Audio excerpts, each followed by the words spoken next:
Future for Care, c'est une initiative qui a été lancée par 4 grands industriels, Orange, Capgemini, Sanofi et Generali, pour rassembler l'écosystème de la santé digitale.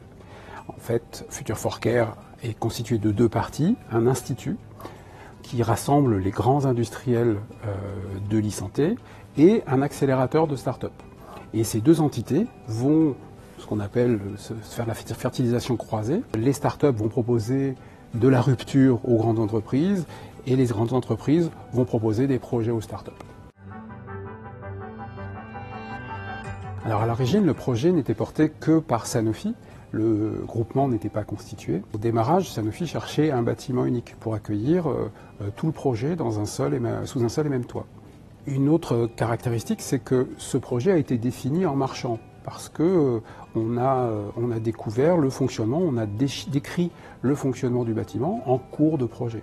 Et de temps en temps, avec des contraintes qui peuvent être un petit peu complexes à rallier. D'un côté, une attente autour des startups qui est d'avoir du design, de la rupture, et puis de l'autre côté, de grandes entreprises qui ont des projets plus chartés, plus sérieux dans leurs attentes.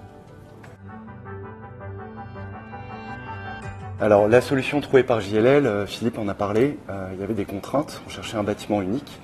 On cherchait 6000 m², on voulait être dans Paris.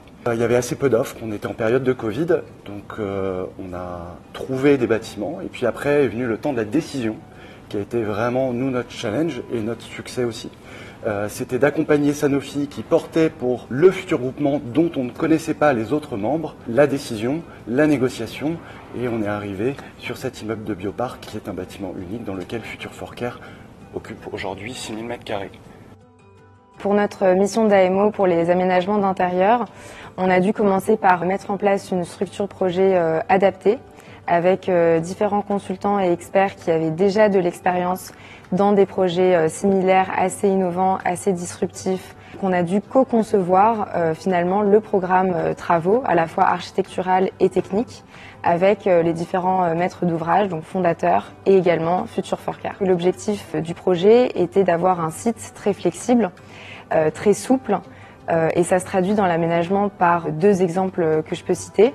Le premier sur le volet mobilier, donc quasiment tout le mobilier est sur roulette et reconfigurable. Également, en second exemple, on a trouvé des solutions techniques assez intelligentes qui permettent l'identification du cloisonnement à l'avenir en fonction de la croissance mais aussi de la décroissance des startups. Les aménagements d'intérieur ont permis de rendre le site très évolutif, très reconfigurable, réversible et résilient pour permettre de répondre aux futurs besoins du client. En effet, l'innovation, la flexibilité sont été des ambitions qui nous ont été données par le groupement dès le début du projet pour trouver ce bâtiment aujourd'hui qu'on a su, on va dire, transformer à travers d'une phase de recherche pour identifier le bon objet et puis ensuite au travers d'un projet d'aménagement qui a permis d'incarner cette flexibilité et cette volonté d'innovation pour Future for Care. Déjà, le premier succès, je pense, c'est d'avoir trouvé le bâtiment. Il faut se rappeler qu'on était en période de pandémie. On avait du mal à pouvoir visiter les actifs, à les choisir.